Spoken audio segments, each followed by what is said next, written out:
Assalomu alaykum hurmatli obunachilar. Bugun biz sizlar bilan to'pgul mavzusi bilan tanishamiz.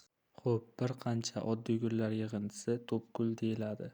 Va to'pgullar o'z navbatida ikki xil ko'rinishga ega: oddiy to'pgullar hamda murakkab to'pgullar.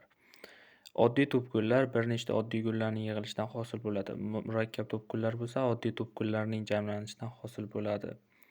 Ayrim holatlarda to'pgullar hosil qilmaydigan yoki gul hosil qilmaydigan mevalar ham mavjud. Bular lola, binafsha va behi misol bo'ladi. Aynan shu 3 to'pgul. Va to'pgullarning o'zi oddiy boshoq, oddiy soyabon, so'ta, boshcha, oddiy boshoq, qalqoncha, savatcha va kuchali to'pgullarga bo'linadi.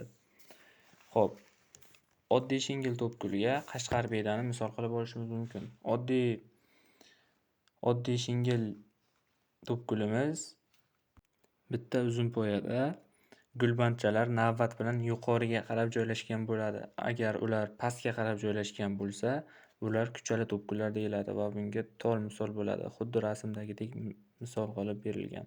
Shuningdek, oddiy soyabon to'pguli ham bor. Oddiy soyabon to'pgulini farqlash juda oson. Bitta uzun poyaga xuddi soyabon shaklida mayda gullar joylashgan bo'ladi va bunga asosan piyoz misol bo'ladi. Keyingi to'pgulimiz so'ta. O'z nomi bilan so'ta to'pgul deb yozilgan va makka jo'xori misol bo'ladi. Makka jo'xori bo'lsa, bitta uzun gulpoyada bandsiz bo'ladi va ko'proq testlarda bandli va bandsiz degan fikrlar ham, ya'ni savollar ham ko'p uchrab turadi. Bandsiz to'pgullarga nimalarni olamiz? So'ta, boshcha, oddiy boshoq va savatcha to'pgullar hamda kuchali to'pgulni ham